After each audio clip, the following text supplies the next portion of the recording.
प्रबुद्ध उपासक उपासिकाओं, कल 27 मई का दिन था।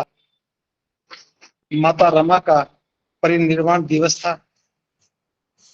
क्योंकि कल इस विषय पर चर्चा नहीं कर पाए थे, तो आज हम इस विषय पर चर्चा कर रहे हैं कि माता रमा का त्याग, उनका समर्पण किस प्रकार से बाबा साहब को ताकत दे रहा था। और आज हम बाबा साहब को याद करते हैं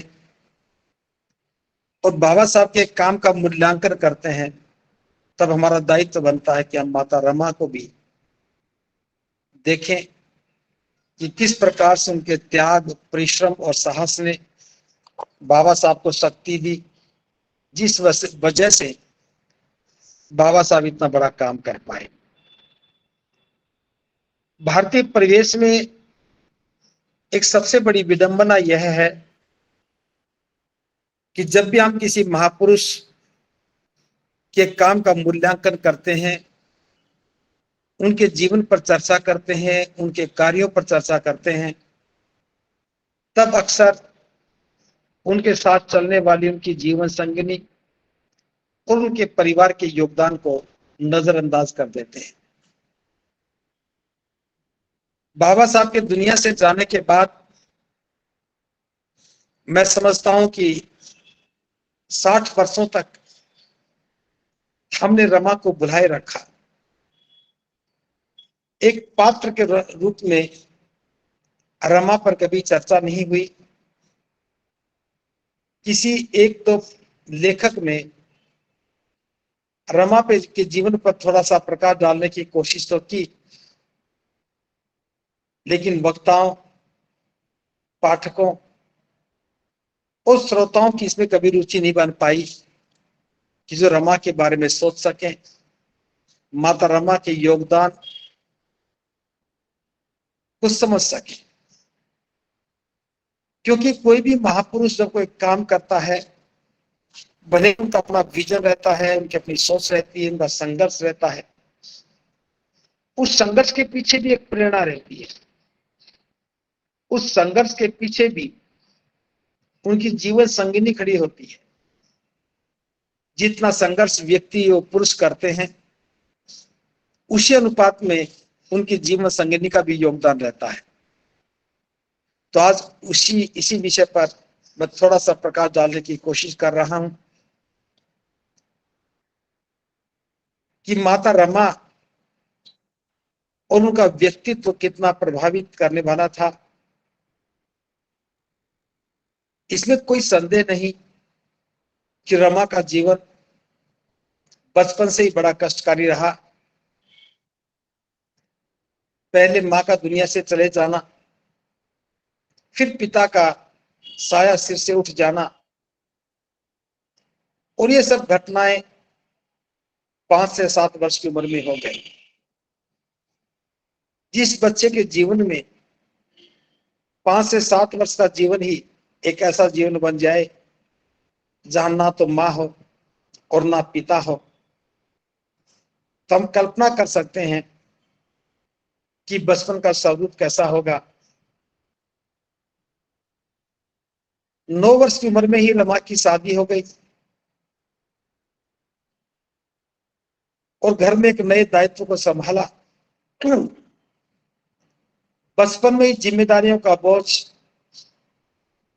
व्यक्ति को समय से पहले ही परिपक्व बना देता है। जो बचपन की घटनाएं थी, माता और पिता का साया सिर से उठ जाना, मामा के घर में परवरिश का होना, रमा को व्यवहारिक रूप से बहुत ही मजबूत बना देता है।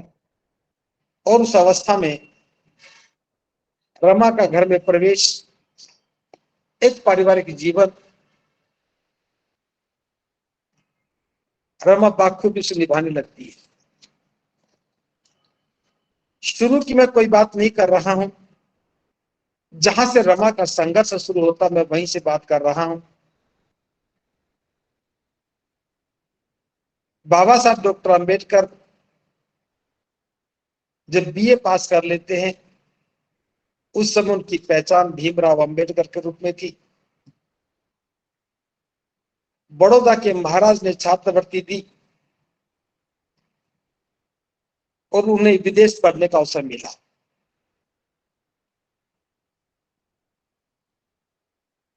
दिसंबर में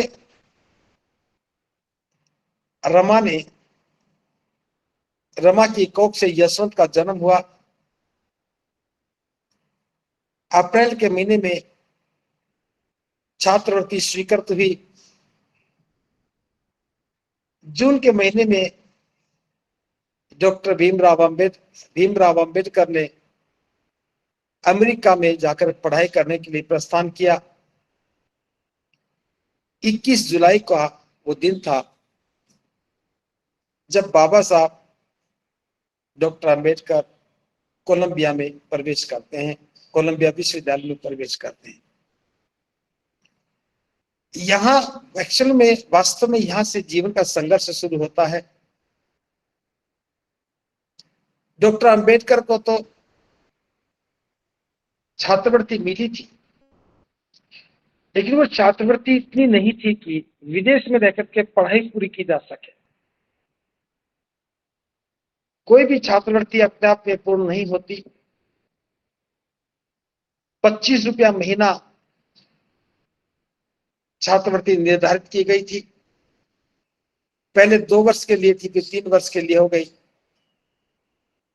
और 25 रुपया महीना खर्च करके विदेश में पढ़ पाना आसान नहीं था। वहां बाबा साहब का संघर्ष शुरू होता है, भीमराव अंबेडकर का संघर्ष शुरू होता है अपनी पढ़ाई को पूरा करने के लिए और अपनी भूख से लड़ने के लिए। इधर माता रमा की गोद में 6 माह का शिशु था जिसका नाम यशवंत रखा गया था।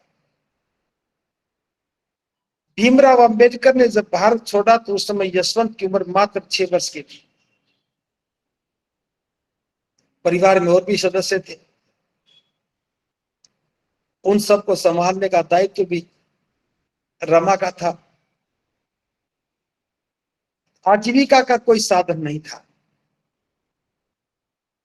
ऐसी परिस्थिति में रमा का जो परिवार को संभालने का अनुभव, उनकी काम करने की क्षमता,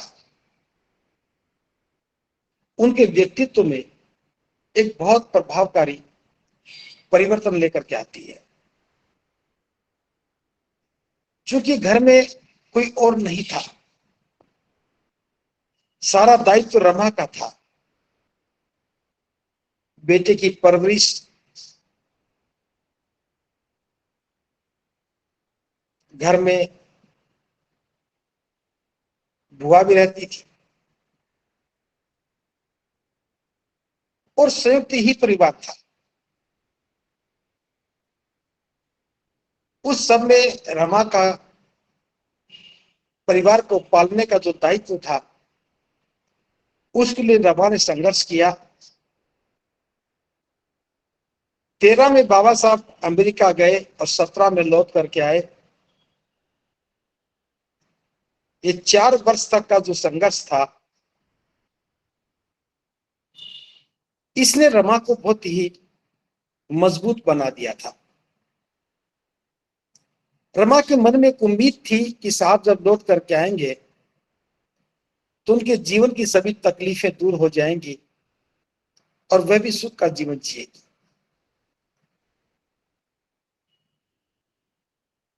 बाबा साहब जब लौट करके आए, जैसा कि निर्धारित था, बाबा साहब को बड़ौदा रियासत में नौकरी करनी थी। 10 वर्ष का अनुबंध करके गए थे। रमा भी खुश थी कि मुझे भी अब सुख का जीवन मिलेगा। भीमराव अंबेडकर जब वडोदरा के लिए प्रस्थान करते हैं तो कह करके गए थे कि मैं जाकर के वहां उस नौकरी को ज्वाइन करता हूं, रहने की व्यवस्था करूंगा, फिर सभी को वहां लेकर के जाऊंगा। ऐसे में मन में सुख की कल्पनाओं का बनना स्वाभाविक था। लेकिन 11 दिन के बाद डॉक्टर अंबेडकर का इस्तीफा देकर के वापस लौट आना, आप कल्पना कर सकते हैं कि रमा के हृदय पर कितना गहरा आघात लगा। 4 वर्षों में जो उम्मीदें पाल रखी थी वो एक साथ ध्वस्त हो गई। जो उम्मीदें थी कि मैं सुख के दिन देखूंगी, साहब नौकरी करेंगे, अच्छा वेतन घर में आएगा, तो अभी तक जो अभाव की जिंदगी रही है उसको पूरा भाव मिलेगा। लेकिन 11 दिन में ही सारे अरमान ढह गए। 4 साल में जो दुख का अनुभव नहीं हुआ, रमा ने उस क्षण अनुभव किया कि अब नौकरी की कोई संभावना नहीं है और दुखों के पहाड़ को फिर पार करना होगा उसी प्रकार का संघर्ष करके। थोड़े दिन के बाद डॉक्टर अंबेडकर अलीकृष्ण कॉलेज में प्रोफेसर बनते हैं। 500 रुपया उनको वेतन मिलता है। पहला वेतन जब रमा के हाथ में ला करके देते हैं तो रमा बड़ा खुश होती है। रमा चले गए और रमा बाजार में गई, अपनी जिठानी के कपड़े लेकर के आई, बच्चों के कपड़े लेकर के आई, यशवंत के कपड़े लेकर के आई। घर में और छोटे मोटे सामान लेकर के आई। जब बाबा साहब लौट करके आए, देखा तो रमा को डांटा कि घर में पैसा आते ही जरूरतें मुंह बाकर के खड़ी हो जाती है। ये पैसा मैंने खर्च करने के लिए नहीं दिया था, इसे संभाल कर रखना था, मुझे विदेश पढ़ने जाना है।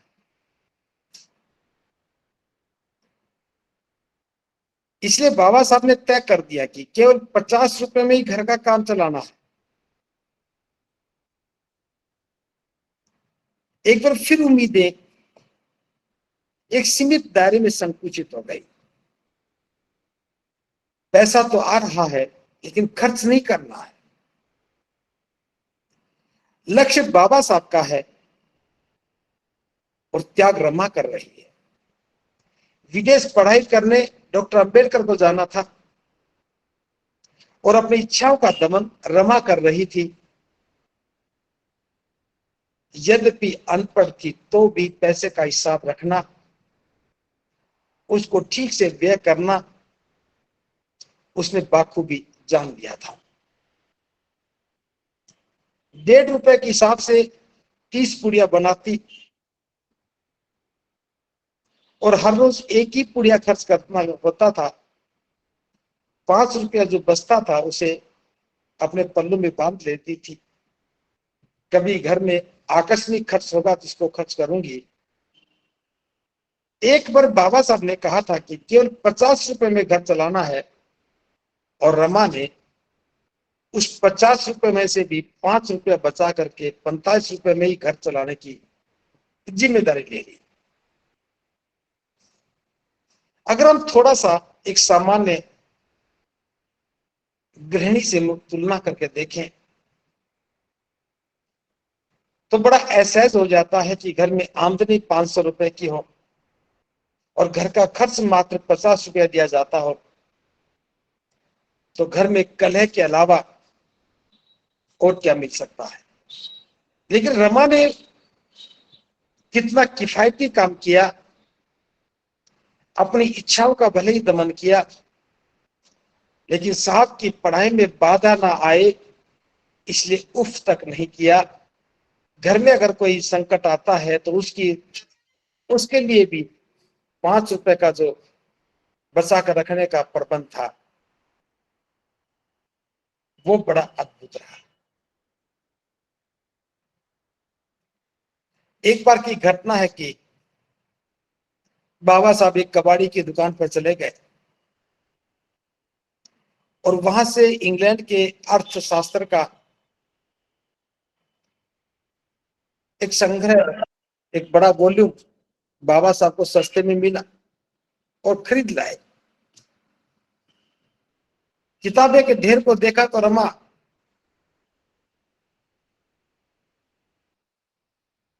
साहब को कहते हैं कि आप किताबों पर इतना पैसा खर्च करते, ये किताबें क्या काम आएंगी? घर के खर्च के लिए पैसे नहीं, किताबों करते हैं। लेकिन बाबा साहब जानते थे कि रमा इन किताबों का महत्व हो सकता ना जानती हो, लेकिन बाबा साहब ने भी इस पर कोई विशेष बात नहीं की और पढ़ने लग गए। दरवाजा बंद करके पढ़ने लगे। बार बार दरवाजा खटखटाया तब भी नहीं खोला।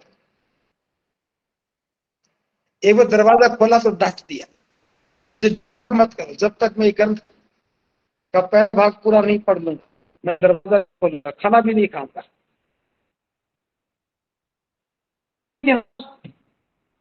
रमा के उस व्यक्तित्व को, उनके धैर्य को देखे तब पता लगता है कि लक्ष्य तो बाबा साहब का था, ज्ञान की पिपासा उनकी थी, उन्हें जीवन के लिए संघर्ष करना था, उसकी तैयारी कर रहे थे। लेकिन रमा का संघर्ष तो शुरू हो चुका था, बाबा साहब को संघर्ष शुरू करना था, आगे जाकर के करना था, उसकी तैयारी कर रहे थे और रमा का संघर्ष शुरू हो चुका था। तो बाबा साहब ने संघर्ष बाद में किया, रमा का संघर्ष पहले था। ऐसा नहीं है कि इस विषय को लेकर के कभी घर में तकरार नहीं हुई, तकरार भी हुई। कभी कभी रमा गुस्से में बोल भी देती थी, आपको क्या है, आप तो सारा दिन सिर्फ पढ़ाई में लगे रहते हैं, न जाने इन किताबों में क्या छुपा है। आपने कभी घर को देखा भी है कि घर में पत्नी भी है, बच्चे भी है, घर की भी जरूरतें हैं। बाबा साहब कुछ नहीं बोलते हैं। जिस ऑफिस में बैठ करके बाबा साहब काम करते थे, वहां अपने मित्रों से कहते हैं कि मुझे बात कभी समझ में नहीं आई कि घर में मेरा काम क्या है, घर में क्या करूं, कौन सी बातें करूं। अब बाबा साहब का व्यक्तित्व था, उनकी जो सोच थी, उसके अनुरूप घर में वातावरण नहीं था। और रमा की जो जिम्मेदारी थी, रमा की जो सोच थी, उसके लिए बाबा साहब के पास समय नहीं था। अब ये कैसा जीवन है, इसकी कल्पना करना कितना मुश्किल है।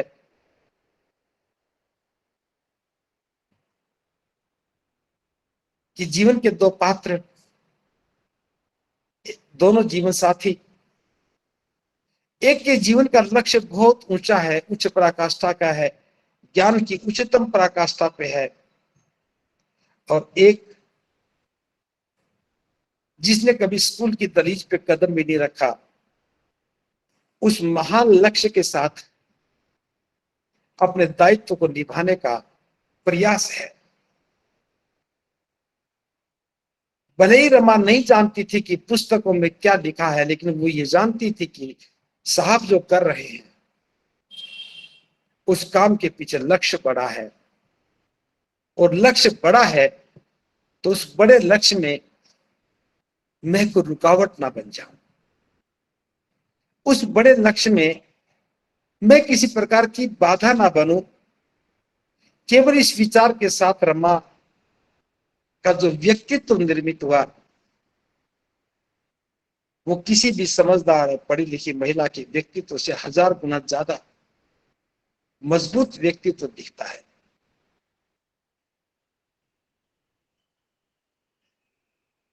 दूसरी बात, जब बाबा साहब विदेश पढ़ने गए, इस बार का संघर्ष और ज्यादा खतरनाक था। हम जानते कि बाबा साहब 18-18 घंटे पढ़ाई करते थे। भूख लगी तो पैसा था तो खाना खा लिया, नहीं तो पानी पिया, पढ़ते रहे। ये घटना बहुत बार मन को झंझोर देती है।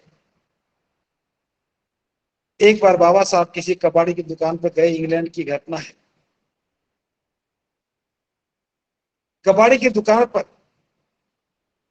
बहुत सारी किताबें अच्छी मिली, वो सारी खरीद ली, जितना पैसा था सारा खर्च हो गया। किताबें घर पर रखी, होटल पर खाना खाने के लिए गए, टेबल पर बैठे, वेटर ने आकर के ऑर्डर के लिए पूछा, तो उन्हें ख्याल आया कि जेब में तो कोई पैसा ही नहीं है, सारा पैसा तो किताबें खर्च करने में लग गया। उन्होंने एक गिलास पानी पिया और उठ करके आ गए, और बिना कुछ खाए पिए ही पढ़ने लग गए। ये कोई एक दिन की घटना नहीं थी, न जाने कितनी बार ये घटना घटती थी। मकान मालकिन सुबह जो सैंडविच बनाती थी नाश्ते में, उसमें आधा सुबह खा लेते थे, आधा अखबार में लपेट करके कोट की जेब में डाल लेते थे, और लाइब्रेरी में बैठ करके खा लेते थे। एक साथ दो संघर्ष कर रहे थे। एक संघर्ष ज्ञान प्राप्ति का था और दूसरा संघर्ष भूख से था। इधर रमा के पास भी एक अद्भुत संघर्ष था। परिवार का दायित्व था, बेटी इंदु थी, बेटा रमेश भी था, 3-3 बच्चों का की जिम्मेदारी, बड़े भाई के बच्चों की जिम्मेदारी। अनेकों बार रमा के जीवन भी में ऐसा दौर आया कि कई बार 3-4 ही रोटियां बन पाती, उतनी आमदनी ही नहीं हो पाती थी कि भरपेट खाना भी खा सके। कई बार ऐसी घटनाएं घटती थी, गिन करके 3-4-5 रोटियां बनती, सभी बच्चों को बांट करके दे देती और खुद बिना खाए रह जाती। अपनी भूख का जो संघर्ष बाबा साहब को करना पड़ा विदेश पढ़ाई के दौरान, वही संघर्ष रमा को करना पड़ा। बस परिस्थितियां इतनी ही थी, बाबा साहब के सामने ज्ञान की प्राप्ति का लक्ष्य था और रमा के सामने परिवार को सही सलामत बना करके रखने का लक्ष्य था। उधर बाबा साहब संघर्ष कर रहे थे, इधर रमा संघर्ष कर रही थी। रमा के संघर्ष में चुनौतियां बहुत ज्यादा थी। बेटी इंदु को बेटी इंदु को रमा ने अपनी आंखों के सामने विदा होते देखा। एक मां के रूप में अगर रमा को देखते हैं, कितना बड़ा साहस रहा होगा जब अपनी ही बेटी को अपने से विदा होते देखा, उफ तक नहीं किया।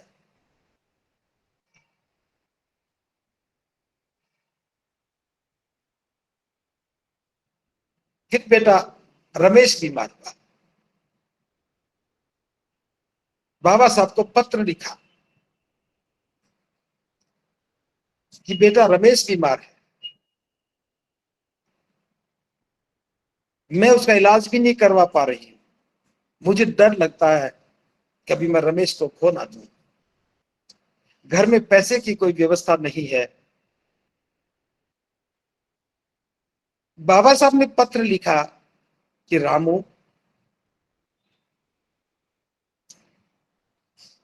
जो मेरे मित्र हैं उनसे कुछ पैसे उधार ले लेना, रमेश का इलाज ठीक से करवाना, अगर जरूरत ज्यादा ही पड़े तो अपने आभूषण भी बेच देना। बाबा साहब वहां से सलाह दे रहे थे, पत्र तो मिला, बाबा साहब के मित्रों से सहायता भी ली, लेकिन बेटे का जीवन नहीं बचा पाई। बाबा साहब की सलाह भी कोई काम नहीं आई।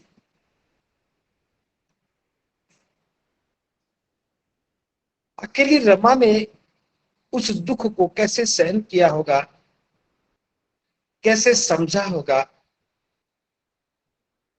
कैसे जीवन जिया होगा, हम तो आज कल्पना भी नहीं कर सकते।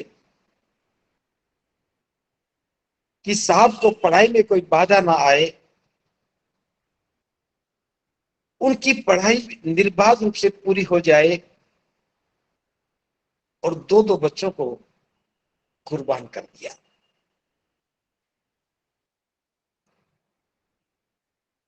जिसके लक्ष्य बहुत ऊंचे होते हैं, उनको भी जीवन में छोटी छोटी समस्याओं का बड़ा सामना करना पड़ता है और समाज कभी उनका मूल्यांकन भी नहीं करता है। बाबा साहब का लक्ष्य बहुत ऊंचा था और जीवन की घटनाओं का सामना, उन घटनाओं का सामना करना पड़ा जिनका स्तर बहुत छोटा भी था। जब बाबा साहब लौट करके आए, नगर वासियों ने बाबा साहब के स्वागत में कार्यक्रम रखा।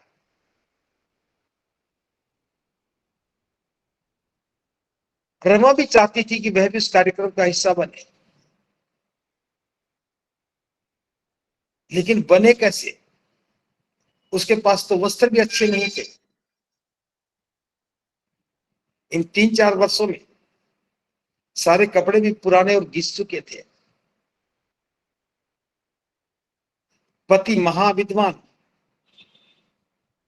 नगरवासी स्वागत कर रहे हैं और उनके जीवन संगिनी के पास पहनने के लिए अच्छे वस्त्र भी नहीं है। कभी मन करता कि मैं ना जाऊं, फिर मन कहता कि मैं क्यों ना जाऊं। जाऊं तो फिर क्या पहन करके जाऊं, लोग क्या कहेंगे। इस अंतर्द्वंद में रमा समाधान ढूंढने लगी। कपड़ों की संदूक को खंगालने लगी। उसमें एक पगड़ी मिली जो साहू जी महाराज ने किसी कार्यक्रम में बाबा साहब अम्बेडकर को पहनाई थी। स्वागत के तौर पर पगड़ी पहनाने की परंपरा थी। बस रमा को एक समाधान मिल गया। उसने उसी पगड़ी को धोती के रूप में पहना और जाकर के महिलाओं की भीड़ में छुप गई। बाबा साहब की निगाहें ढूंढ रही थी कि रमा को यह होना चाहिए और रमा छुप रही थी। इस लुका छुपी में ही बाबा साहब की नजरें रमा पर गई और देखते देर नहीं लगी। साड़ी और पगड़ी में बड़ा अंतर होता है। साड़ी अलग तरह से होती है, पगड़ी का रंग डिजाइन सब अलग तरह का होता है। बाबा साहब ने समझ लिया था ये वही पगड़ी है जो मुझे साहू जी महाराज ने दान दी थी, सम्मान में दिया था। देखिए,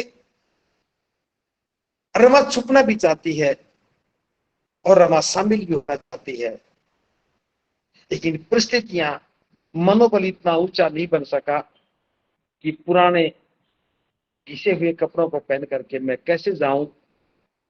और जिनको पहन करके गई वो भले नए थे, लेकिन वो पहनने वाले कपड़े नहीं थे।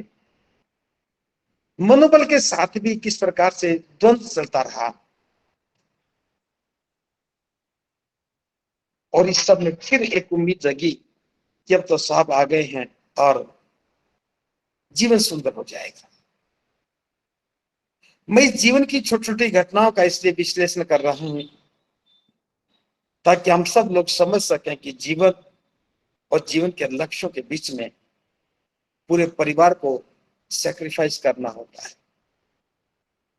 एक व्यक्ति संघर्ष करता है तो पूरा परिवार संघर्ष में जीवन जीता है। ये कभी नहीं हो सकता कि परिवार का कोई एक व्यक्ति संघर्ष करे और बाकी परिवार संघर्ष से वंचित हो जाए।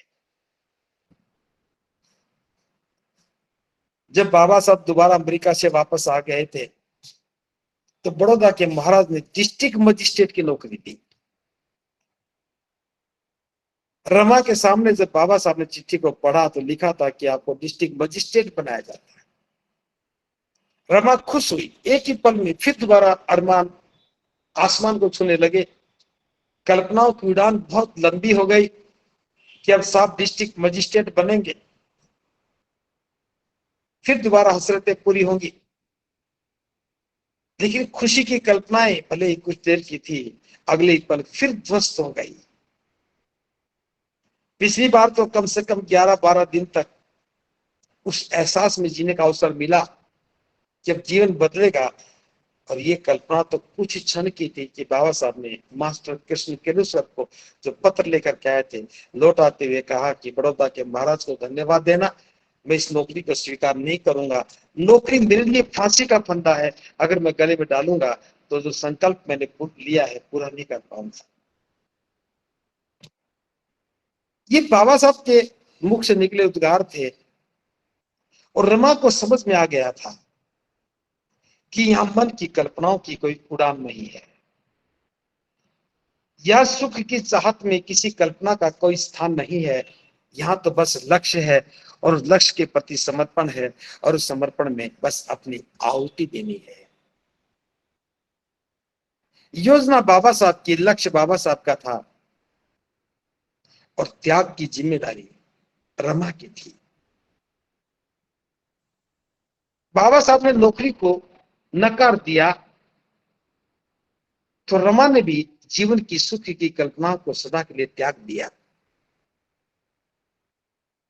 मैंने भी अक्सर बहुत पहले इन घटनाओं का कई बार जिक्र किया, लेकिन मैं कभी नहीं समझ पाया था कि जब बाबा साहब ने कहा कि नौकरी मेरे लिए फांसी का फंदा है, अगर मैंने गले में डाल लिया तो फिर उस संकल्प को पूरा नहीं कर पाऊंगा। ये घोषणा बाबा साहब ने की थी, लेकिन रमा की समझ में आ गया कि सुख की कल्पनाएं भी मेरे लिए फांसी का फंदा है। अगर मैंने कल्पनाओं को पहन लिया, सुख की कामनाओं को स्वीकार कर लिया, तो फिर साहब का जो लक्ष्य पूरा नहीं होगा। तो जिस प्रकार से बाबा साहब ने नौकरी को फांसी का फंदा समझा, उसी प्रकार माता रमा ने सुख और सुविधाओं को भी फांसी का फंदा समझ लिया।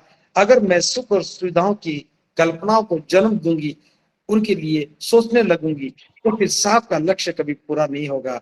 लक्ष्य बाबा साहब का था, और त्याग माता रमा का था। हम बस यही चूक कर जाते हैं, हम यही भूल कर जाते हैं कि बाबा साहब ने कहा कि नौकरी मेरे लिए फांसी का फंदा है। ये बात बाबा साहब ने कही, और हमने इसको दोहराना शुरू किया, लेकिन हमने कभी प्रयास नहीं किया कि बाबा साहब का लक्ष्य हमारे जीवन की मुक्ति था, तो नौकरी फांसी का फंदा बन गई थी। और रमा ने तो बिना कहे ही समझ लिया था कि मैं सुख की जो कामना करती हूं, मैं सुख की जो कल्पना करती हूं, ये कल्पनाएं भी मेरे लिए फांसी का फंदा है। अगर मैंने इनको किया तो फिर साहब का मिशन, लक्ष्य कभी पूरा नहीं होगा। रमा का त्याग अद्भुत है। कल्पना की उड़ान केवल त्याग की उड़ान है। बाबा साहब को कोई कष्ट ना हो, उनके लक्ष्य में कोई बाधा उत्पन्न ना हो जाए। रमा का त्याग बड़ा अद्भुत त्याग है, और बात यही खत्म नहीं होती है। जब बाबा साहब महर के तालाब की योजना बनाते हैं तो घर में जिक्र होता है। रमा पूछती है, क्या उस आंदोलन में महिलाएं भी जाएंगी? बाबा साहब ने कहा, हाँ महिलाएं भी जाएंगी। तो रमा ने इतना ही पूछा था, क्या महिलाएं भी जाएंगी? तो बाबा साहब ने कहा, हाँ जाएंगी। तो रमा ने कहा, तो फिर मैं भी चलूंगी। बाबा साहब ने कहा, हाँ तुम भी चलना। अब इस सारी वार्तालाप को बाबा साहब ने बड़े सामान्य ढंग से लिया। बाबा साहब ने भले ही इसे सामान्य ढंग से लिया, लेकिन रमा ने इस पर तो पूरी एक योजना ही बना डाली। आसपास की महिला को भी तैयार कर लिया कि हम भी चलेंगे। और बाबा साहब एक दिन बिना बताए चले गए। रमा को बहुत बुरा लगा, चैन नहीं पड़ा। जब बाबा साहब लौट करके आए तो रमा ने तो पूरा हिसाब किताब किया कि आपने हमें चलने के लिए कहा, फिर लेकर के क्यों नहीं गए? क्या उस आंदोलन में महिलाओं की भूमिका नहीं होनी चाहिए थी? क्या उस आंदोलन में हमारी भूमिका नहीं होनी चाहिए थी? हम भी वहां जाती तो हम भी उस लड़ाई में शामिल होती, हमें भी गर्व होता कि महार के तालाब के आंदोलन में हमारी भी भूमिका है। पहली बार बाबा साहब ने अनुभव किया कि रमा का दायित्व के परिवार को संभालना और घर की जिम्मेदारी ही नहीं है, रमा का व्यक्तित्व आंदोलनकारी है और सामाजिक दायित्व के प्रति उनकी अपनी कृतज्ञता है, उनका एक साहस है कि पानी के आंदोलन में अपनी भूमिका को निश्चित करने के लिए वो कितनी उतावलापन, कितना उनमें समर्पण का भाव था, कितनी बड़ी जिज्ञासा थी कि मैं भी जाऊंगी, मेरे साथ महिलाएं जाएंगी, मैं भी साहब का कंधे से कंधा मिला करके साथ दूंगी। लेकिन जब साहब लेकर के नहीं गए, तब एक नया एहसास हुआ। तो रमा न केवल परिवार को संभालने का दायित्व ले रही है, बल्कि रमा सामाजिक आंदोलनों में भी अपनी भूमिका को निश्चित करने का साहस कर रही है। कई बार रमा ने जिद की कि मैं भी साथ चलूंगी। आपका क्या है? आप तो घर से बाहर चले जाते हो, आपके सामने कैसे भी हालात होते हैं, आप संघर्ष करते हैं, और हम घर में बैठ करके चिंतित होती है, डरती है, कभी कुछ हो ना जाए, अखबारों में खबरें सुनती है, तो रूह कांप जाती है। घर में बैठ करके मैं क्या करूंगी? मैं भी आपके साथ चलूंगी, मैं भी उस आंदोलन का हिस्सा बनूंगी। तो इस प्रकार की जो उद्गार है रमा के, इस प्रकार के जो भाव है रमा के, वो बताते हैं कि रमा में कितना साहस था, उनका मनोबल कितना ऊंचा था। यहां ज्ञान कोई बाधा नहीं बना,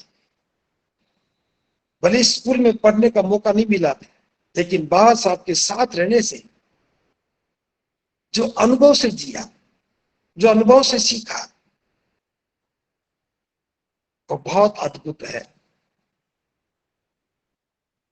बाबा साहब की कल्पनाओं, बाबा साहब की महत्वाकांक्षाओं और बाबा साहब की योजनाओं को समझने की जो रमा की शक्ति थी, इच्छा शक्ति थी, बहुत अद्भुत थी।